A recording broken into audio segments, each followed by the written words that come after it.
For weeks she kept her head down while the whole school made her the punchline, but when she finally picked up the phone and called her dad, everything changed. Janiah Rhodes didn't mind the smell of oil or the clang of wrenches on concrete. While other kids went to the mall or sat on TikTok after school, she was in the back of her dad's workshop in Mobile, Alabama, hands deep in the hood of a 2006 Ford Escape, watching how the engine clicked and hissed when the ignition caught. She didn't think much of it. It felt normal. Her dad, Darius, better known to locals as Rhino, owned Rhodes Auto Repair, a modest but busy garage on Dolphin Island Parkway. The place didn't look like much from the outside, but regulars knew it was one of the few shops in town where you got honest work and didn't leave feeling robbed. Janiah had grown up around rusted mufflers, half-eaten fast food on tool benches, and old men who always had something to say about the good old days, but what she loved most was watching her dad work. He was fast, patient, and never talked down to her. He'd say, "Johnny, this right here, this ain't just fixing, it's problem solving. Every engine's got a story, you just gotta listen to it." By the time she was 14, she could change brake pads. Blindfolded customers started recognizing her, asking for her by name. They'd laugh surprised and then get real quiet when she actually fixed their stuff better than the part-time guys. It made her proud, but that pride didn't follow her to school at Willowbrook High. Being a mechanic or even looking like one was social suicide, especially for a girl, especially for a black girl. Janiah kept to herself. She wore the same boots she used in the shop. Her nails were short and always had a little grease in the creases. She didn't care about makeup or TikTok dances or who was wearing what. Her mind stayed on torque wrenches and fluid leaks. It didn't take long for people to notice. She was sitting in the cafeteria one Thursday when it started. "Hey, Junkyard Barbie," a voice called from behind. She turned and saw Brady Colton, blonde, always grinning like he was in a frat house instead of a high school, holding up a video on his phone. It was her, filmed from behind the bushes near the garage, wiping sweat from her forehead with the inside of her elbow. She changing tires or changing oil on her face. He joked. His crew cackled. Someone shouted, "Yo, she gonna fix the school bus next?" Janiah didn't flinch. She looked Brady dead in the eye, then turned back to her food, no emotion. Just like her dad taught her, don't flinch unless it's fire or family. But that was only the beginning. The next day she opened her locker to find it filled with nuts and bolts. A little sign taped inside read, "Certified Grease Monkey." The halls weren't violent, not yet, but they were sharp. Words can be weapons. Two whispers floated around her like smoke. Quiet laughs when she passed by. Mock car noises in the gym. Someone revving an invisible engine. Every time she answered a question in class, she didn't tell her dad, partly because she knew what he'd do, but mostly because she didn't want to give Brady and his crew the satisfaction they didn't matter. She told herself what mattered was that feeling when the engine started up after she fixed something nobody else could. Still, it stung. She felt it most when she walked down the halls alone, hands in her pockets, pretending not to hear the boys behind her coughing out fake car sounds. And the worst part, no one stopped it. Teachers looked, then looked away. Girls who used to chat with her about sneakers now avoided eye contact. The more they laughed, the smaller she felt. But Janiah wasn't small, not really. She just hadn't realized how big her world would become. But all of that changed the day a certain black SUV pulled up in front of Willowbrook High. It started off as jokes, little comments, quick glances. But in high school, the line between teasing and cruelty disappears fast, especially when someone like Brady Colton decides you're an easy target. Brady wasn't the kind of kid who got in trouble. He smiled in front of teachers, wore khakis on Fridays, and called grown UPS sir like he meant it, but behind closed doors, or more often in Snapchat group chats, he was something else entirely. Once he noticed Janiah, it became a game. Every morning as students filed into homeroom, Brady would slap a wrench against the side of his desk and say, "Yo, Janiah, you forget your toolbox." It got a few laughs, at first nervous ones, the kind you hear when people aren't sure if they should laugh or look away, but then it snowballed. Soon a video made its way around school. It showed Brady and two of his friends, Kyle and Trent, standing in front of an old Honda Civic in someone's driveway, dressed in cheap overalls and clownish goggles, pretending to be Rhodes Auto Repair Junior Division. They took turns smearing each other with chocolate syrup, pretending it was motor oil. One of them held up a Barbie doll with dirt all over her face and yelled, "It's me, Janiah, I'm the queen of Grease." The video hit TikTok late at night. By morning, it was all over school. Even teachers whispered about it. No one said her name out loud, but everyone knew. Janiah saw it during fourth period when a girl behind her started laughing so hard she dropped her pen. She didn't watch the whole thing. She didn't need to. Her stomach already felt like it was full of nails. That afternoon she walked home instead of catching the bus. She didn't want to hear the whispers. She didn't want to see anyone. She just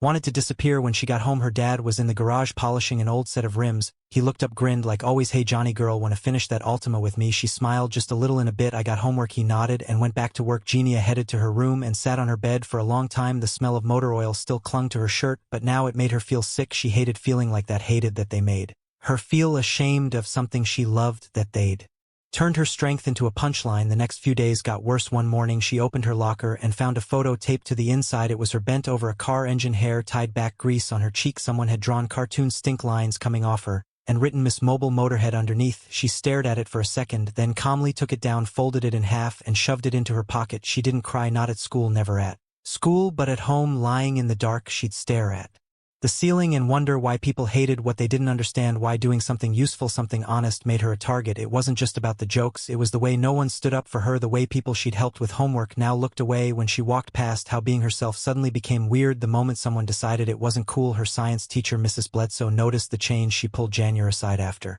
class one day and said, "Everything okay, sweetheart?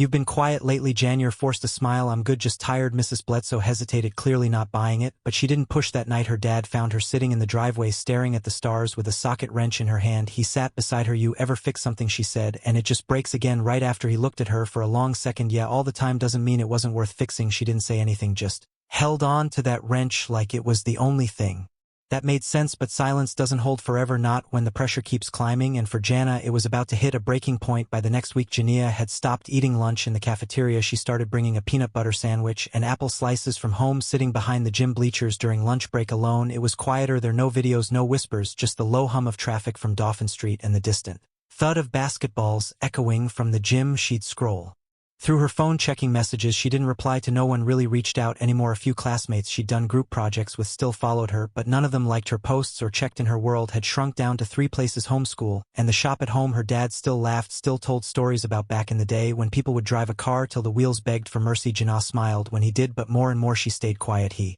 noticed but didn't press not. Yet then on Friday morning she opened Instagram and her stomach dropped. Someone had created a fake account called Garage Princess for real. The profile photo was a distorted picture of her in overalls, eyes red from a bad filter. The bio said, "Fixing cars since birth. Grease is my perfume. Ask me about your engine, baby." The account had posted 6 videos already, all of them clips taken from inside the garage, blurry phone footage of her working, bending over the hood, wiping her hands, tying up her hair. Some even had voice-overs mocking her movements. The account had almost 500 followers. Kids from her school were tagging each other in the comments, laughing. She wanted to throw her phone. Instead she turned it off, slid it into her backpack, and stared at the whiteboard in first period until her eyes burned. She didn't tell anyone, not her dad, not a teacher, not even Mrs. Bledsoe, who kept asking if she wanted to talk, because what would she say? That a bunch of teenagers decided she wasn't allowed to be different, that she couldn't fight back without making it worse. So she swallowed it down again. But something cracked later that day. She was walking down the hallway heading to her locker when she passed a group of boys near the vending machine. One of them made a loud hissing noise like steam from an engine. Another added, "Yo, don't stand too close, you'll get axle grease on your shoes." She turned and faced them. "What's your problem?" she asked, voice flat. The tallest one, Nick something, smirked. Didn't know mechanics could talk. Before she could respond, a teacher walked by and they scattered. She stood there for a second, heart pounding, not from fear, but from the kind of anger that comes when you've been quiet too long. Later that night her dad walked into her room and holding a flyer. "The school's career day is next Thursday. He said you want to come represent the shop with me, might be fun." She looked up at him from her desk. Her hand froze mid-sentence in her notebook. "Career day," she repeated. "Yeah, I already told him I'd speak, but you'd be the star." "Come on, Johnny, you know more than half those kids about real work." She hesitated. "I don't know, Dad." He leaned on the door frame, arms crossed. "They're gonna hear from lawyers, doctors, dentists. Why not someone who knows what to do when your truck dies on the interstate at midnight?" She let out a breath. "I'll think about it." He nodded, smiled, and left. She didn't think about it, not that night. Instead she lay awake imagining every way that day could go wrong. Brady filming her, people laughing, teachers pretending not to notice. Still part of her wanted to go, part of her wanted to show them she wasn't some joke. The next morning her locker was empty for the first time in weeks. No notes, no car parts, no pictures, just silence. It felt worse than the teasing, because silence meant they were waiting for what she didn't know. But silence doesn't always mean peace. Sometimes it means something is coming, and Jania was about to find herself at the center of it. It was the Wednesday before career day. Jania had spent most of the afternoon in the garage replacing a timing belt on a Dodge Charger. She'd gotten it done under her dad's supervision start to finish, and even tightened a loose exhaust mount. He hadn't noticed. He gave her a quiet nod and said, "That's you, Johnny, that's all you." She felt a flicker of something, almost pride, but it faded fast as she remembered what was waiting for her tomorrow. She hadn't decided whether she was going to stand beside her dad on that stage. She wanted to, but the thought of facing those faces, of hearing them laugh, whisper, film, made her stomach tighten. The next day at school she kept her head down. She was heading to biology when it happened. A group of boys had been waiting outside the science wing. Brady stood in the middle of them, holding a beat-up Barbie doll covered in black shoe polish and wearing overalls cut from denim scraps. Someone had even attached a mini wrench to its hand with duct tape. "Look, everybody," Brady called out, "Garage Princess in the flesh." Before she could react, he tossed the doll at her feet. It landed face down right in front of her boots. For a second no one moved, then came the laughter, loud, harsh, uncontrollable. Girls, boys, even someone from the soccer team. Phones were out, cameras were recording, and all she could do was stare at that doll, her hands clenched into fists, her throat tight. She bent down slowly, picked it up, and looked at it, the fake grease, the crooked smile, the stupid tool taped to its plastic hand. Something inside her cracked, not loud, not explosive, just enough. She turned around without a word, walked to the front office, and asked to call her father. When he picked up, she didn't even say hello, she just whispered, "Can you come?" He didn't ask why, he just said, "Be there in 10." Jania sat in the front office, staring at the wall, the doll still in her lap. The secretary offered her water, but she shook her head. She didn't need comfort, she needed air. 10 minutes later she heard it, the low growl of tires. She looked through the glass and saw a sleek black SUV pull into the school lot. It was spotless, shining like it had just rolled off a dealership floor. And then the door opened. Her father stepped out, but he wasn't in his usual garage clothes. No oil-stained jeans, no faded ball cap. He wore a tailored dark gray jacket, black slacks, and a collared shirt that looked expensive. His shoulders looked broader than usual. He wasn't rushing, he wasn't smiling. Inside, the whispers started almost immediately. "Is that no way that's her dad?" Someone actually gasped when he walked through the front doors. Darius Rhodes stood in the middle of the office lobby, looked right at Jania, and opened his arms. She walked over, hugged him, and whispered, "They don't even know who you are." He smiled, not a full smile, just enough. They about to. The principal came out of her office. "Surprise, Mr. Rhodes, we weren't expecting you." "Until I know," he said calmly, "but I need 5 minutes with the students." She hesitated, then nodded slowly. "We can make that happen." Within 10 minutes an announcement came over the speakers calling all students to the auditorium. Some of them were already there, watching through classroom windows as Darius walked beside Jania toward the front doors. He didn't hold her hand, he didn't need to. She walked just a step behind, but her chin was higher than it had been in weeks. They entered the auditorium together. Students whispered, phones were already filming. Brady and his crew looked frozen in their seats, and when Darius stepped up to the microphone, he didn't raise his voice, he didn't scold, he didn't threaten, he just said, "My name is Darius Rhodes. Some of y'all know me from football, some of y'all been to my shop, but none of that matters right now. What matters is this: there's a girl in this school who wakes up early, gets her hands dirty, works hard, and knows more about engines than most grown men, and that girl, she's sitting right there. That's my daughter." He pointed to Jania, sitting in the front row. She didn't move. "She doesn't care what you wear or who you pretend to be online. She's too busy learning how to do something real. I raised her not to chase approval, but to do the job right, and if any of y'all got a problem with that, maybe you need to check your engine first." But Darius didn't come just to make a speech, he came to change the way they saw her, and it was only just beginning. The auditorium stayed quiet long after Darius stepped away from the mic. Not the usual awkward fill the silence kind of quiet. This was different, like everyone had just realized they'd been staring at something through foggy glass. And it suddenly cleared. Jania sat in the front row, heart-thumping, eyes fixed on the floor, not because she was afraid, not even embarrassed, but because she couldn't believe what just happened. Her dad wasn't a man who sought attention. He let his work speak for itself, but in 5 minutes, he'd said more than any viral video or locker room joke ever could, and he hadn't done it to impress anyone. He did it to protect her, to stand beside her without ever taking the spotlight away from her. The principal walked back up to the stage. "Thank you, Mr. Rhodes," she said into the mic. "We'll resume our regular schedule now, and students, I'd like to remind you that online harassment and targeted bullying are violations of our school code and will not be tolerated." That last line had weight, more than it usually did. Brady, still sitting dead center in the back row, looked pale. His crew suddenly seemed smaller. Phones lowered, conversations were quieter, no one laughed. Jana stood up, turned toward the doors, and walked straight out, shoulders square, face calm. She didn't speak until she and her dad were outside. "You didn't have to say all that," she mumbled. He chuckled. "Didn't do it for them, did it? So you'd remember." She paused, then smiled just a little. But the real shift happened in the days after the fake Instagram account deleted. Gone word spread that the school had traced it back to a senior using a fake VPN. Brady never confirmed or denied it was him, but the teachers were suddenly a lot more interested in who was behind the videos. A few days later, Jania walked past a group of students near the vending machines. One of the girls, someone she barely knew, gave her a small wave. She blinked, nodded back, and kept walking. In history class, another student slid a sticky note onto her desk. It read, "If you ever start a garage, let me know. My mom's car is always acting up." She didn't respond, but she didn't throw it away either. Even some of the teachers shifted how they looked at her. Mr. Keys, who taught algebra, asked her about the torque values needed for changing spark plugs during a lesson on equations. The class laughed, but not at her. For once it felt like they were laughing with her. She still wore the same boots, still had grease under her fingernails most days, but the way people looked at her was different now, not because her dad had money or fame, but because she'd never pretended to be anything other than herself. And now they'd seen what that actually meant. Career day finally came. Her dad was on the schedule, but when the principal asked if Jania wanted to speak for a minute too, he looked at her and said, "Up to you." She thought about it, then nodded. When she stepped up to the podium in the gym holding a small piece of paper, the crowd quieted. "I work with my dad at Rhodes Auto," she said. "I've been doing it since I was 9. People think it's just fixing cars, but it's really About paying attention, listening to what's off. Figuring out how to make it right. It's the same with people. Honestly, she paused, then looked up. I used to think being different made me weird, but now I think maybe different just means ahead. She walked off stage to a silence that felt respectful this time. No snickering, no whispers, just a few nods. Real one. Outside after the event, a boy from her English class approached her. His name was Devin. Quiet kid, always drawing cars in the margins of his notebook. He looked nervous. Hey, that was cool. What?